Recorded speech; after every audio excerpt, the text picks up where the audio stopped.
Hello everyone and welcome to HT Network TV, and of course I'm Ricky Green, and we're at the President's Mass Ball for Houston-Tillotson College, where I'm being joined by the founder of GSD&M, Mr. Roy Spence. Mr. Roy Spence, hey Ricky, thank you, pleasure as well as a privilege to be standing here speaking with you about GSD&M. Tell me about the involvement of GSD&M at the President's Mass Ball tonight.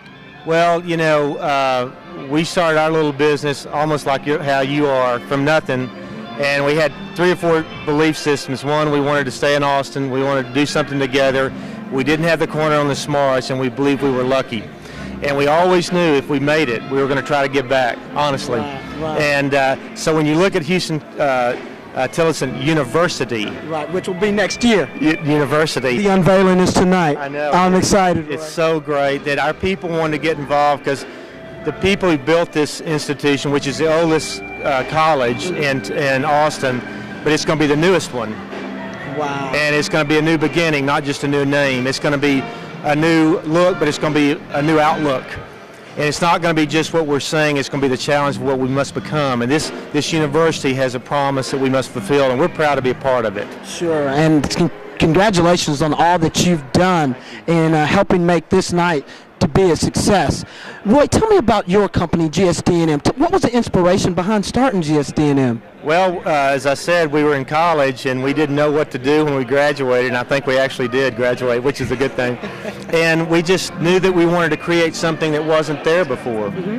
And I think that's the thrill of entrepreneurship, of any race, of any educational background. If you can create something that was not there before, whether it's a child or a company or an idea. And so we just wanted to do that. We wanted to create things that weren't there before. And we were lucky. God blessed us. We worked hard.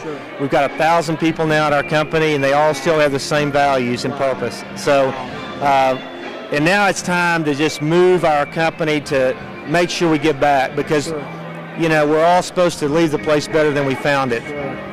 And that's what we're going to do. I believe in that as well, Roy.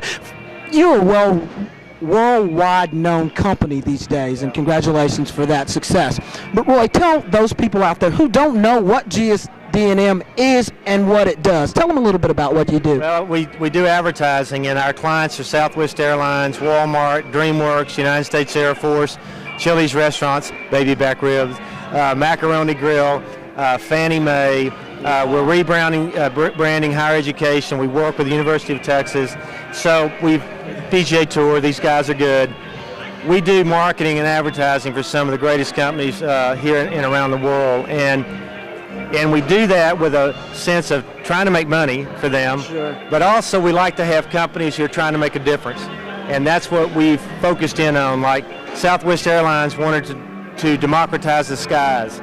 And Sam Walton wanted to democratize merchandise, let ordinary people be able to buy the same stuff as rich people. And so we love clients that are also trying to make money, but more importantly, trying to make a difference. And that's what we kind of focus in on. What can we expect for GSD&M in the future? Big things. We're going through another transformation, and we're going to have a lot more idea. I'm starting an institute called the Purpose-Based Institute, and we're going to help companies redefine their purpose.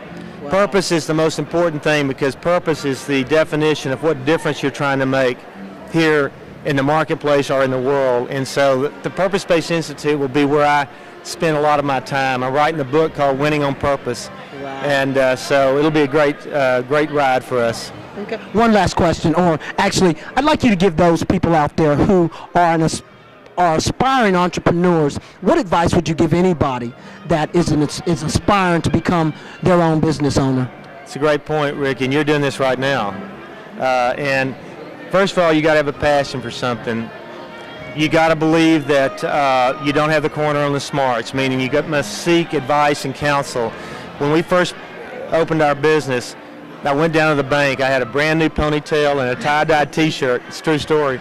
And I went to borrow $5,000 for my company, and I went to the banker, and he said, "Well, what's your business model?" I went, "Making money. What's yours?" And he gave me the money.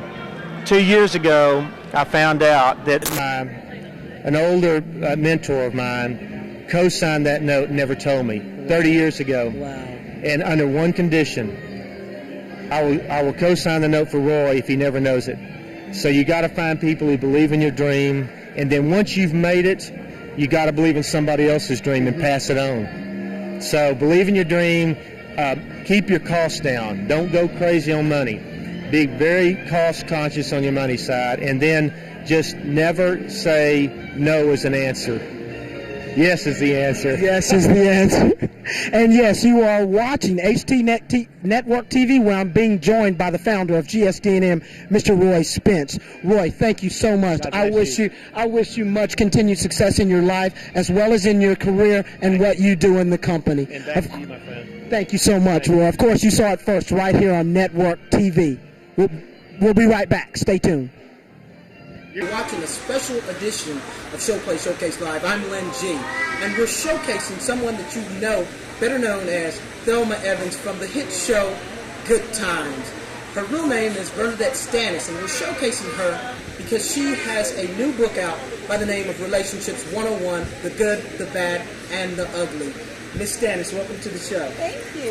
It is so good to see you. Thank you. Now, before we get started in talking about this book that you have written, Relationships 101, for people who don't know who Bernadette Stannis is and that only know you as Thelma Evans from Good Times, tell us a little bit about yourself as far as where you're from, where you were born, and some of the things you've been doing since Good Times. Okay, well, I was born in Brooklyn, New York. Okay, I'm from New York. I write poetry. I wrote books. I produced a lot of plays, off Broadway, on Broadway. I've done a lot of plays, like being in them also. Talk about one of them. Well, he say, she say, but what does God say? Do you remember that one? Kirk Franklin. Really? Yeah, that was a good one. The tour of the country. I was in it. And I've just been busy doing things. Okay. So you were born in Brooklyn. Yeah. Now, Good Times. Let's talk a little bit about that before we get to your book. Okay. How did you acquire the role of becoming Thelma Evans in Good Times? Because I know personally that you are a phenomenal dancer, and dancing, is it fair to say, was a passion? Yes, it was a passion, and is a passion. It's still a passion. Yeah, I have fun for you guys sometimes. Yeah, you definitely do. So you are promoting your new book called Relationships 101, The Good, the Bad, and the Ugly. Right. Talk about the inspiration behind writing Relationships 101. Oh, well, my inspiration was that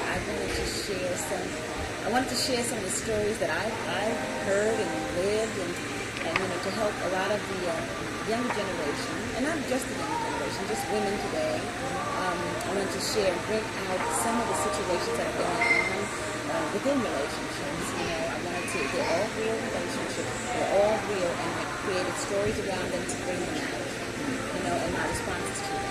I've gotten great responses from this book.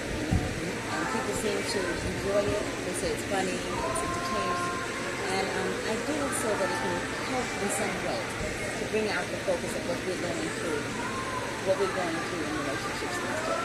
Okay. Now, did you do a survey, or were these people who actually came to you about their situation? Actually, they could. People would come to me and ask me questions about relationships. I would speak to different groups and things like that. And, I just, over and over, I hear the same story throughout the country. And I just decided, maybe if I put it down in black and white, maybe that way people can focus on what is really kind of going on, and it can help in some way. Okay. So, if people want to know just about Thelma in general, but particularly some of the works that you've done, I understand you have a website. I do. Would you share that website with people? ThelmaofGoodTimes.com. You can visit my website, you can see what I'm doing, and I also have BernadetteStannis.net. And you can log on there, you can talk, and I'll post my emails. I have an email of the year up there. It's coming. When I get back home, I'm going to post it. I had the opportunity of looking at your website, and it is a phenomenal and very, very informative website. Oh, thank you. But before we end our session, I know there are probably people out there who want to know and would take your advice to heart. But what advice would you give someone who aspires to become an entertainer or author, or just to make any of their dreams come true in general? I would say that if that's what you really want to do, just stick with it. Don't let anybody turn you against what you really want to do, and just keep on going with it, because it's not going to be easy. So you really have to want it so that you can stick in there on the hard times. So is it fair to say you have to have a passion for what I you do? think so. It would make it a lot easier to do it. Okay. Have a passion. Okay. Well, what can we expect from Bernadette Stanis in the future? Probably a sitcom. Really? Yeah. Would this sitcom be relating to Relationships 101? Absolutely. Okay. You're not talking too much about it, so you're not. Well, I can't. I'm not allowed. You're not allowed. But I'm just giving you a little snippet. Okay. Promise me this won't be your last time on the show. Oh no! Thank you for having Thank me. you so much for joining me on Show Close Showcase Live, and thank you for staying tuned in and turned on to the show that shows you what you want to see. Of course, I'm Lynn G, and it's the show that's everywhere. We've been joined by Bernadette Stanis. Many of you know her from the hit show Good Times. It's Thelma Evans. We look forward to seeing you. Take care, America. Homelessness in America is a very serious problem. It affects all races and genders, men, women, and children. Fortunately for the city of Austin, the Austin Resource Center for the Homeless is a place where many can call home.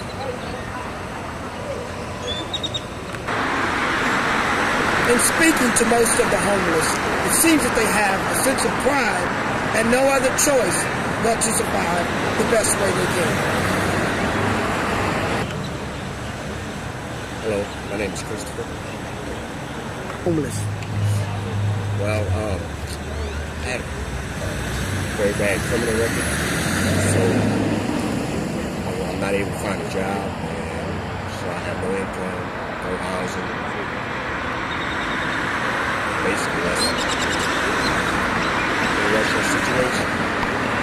Able to keep your spirits up, being in the situation that you're in.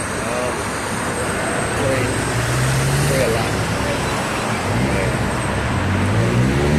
And just keep the idea that probably can better the next one. What is a normal day for you like? Trying to find employment. Wake up, get something to eat, try to find employment. Come back, go to sleep, start the next day over and over. Try to...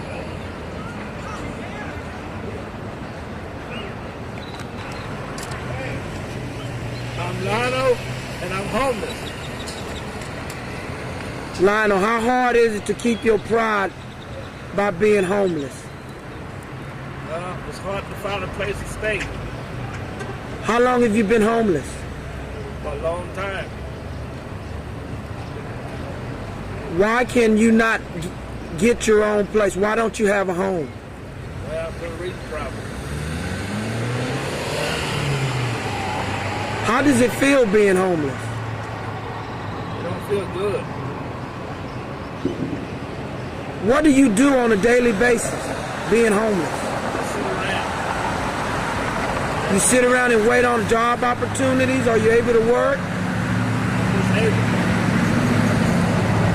So do you get a monthly income? Yes. Why don't you spend that on housing? I don't know how. I need help to get a house. The question continues to be asked.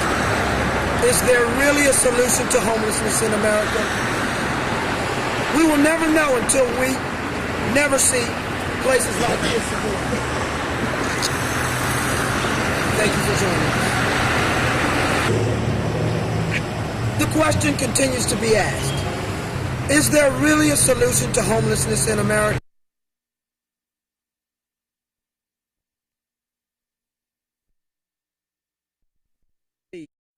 However, the rain continues to pour in the lives of the family and friends of Rachel Cooke. Rachel Cooke was a 19-year-old Georgetown woman who disappeared on the morning of January 10th, 2002. Rachel was in town for a cousin's wedding. Rachel was also home for the Christmas holidays. Now, Rachel never returned home after her morning jog. Rachel was reportedly seen last 2 blocks away from her home. There were 2 men, supposedly, who are considered to be suspects, who were sitting in a white Camaro with a blue stripe. Now, these men were said to be either white or Hispanic. Her boyfriend, Greg West, was visiting from California and went jogging with her every day. Ironically, the day that Rachel did not return home, her boyfriend had not gone jogging with her that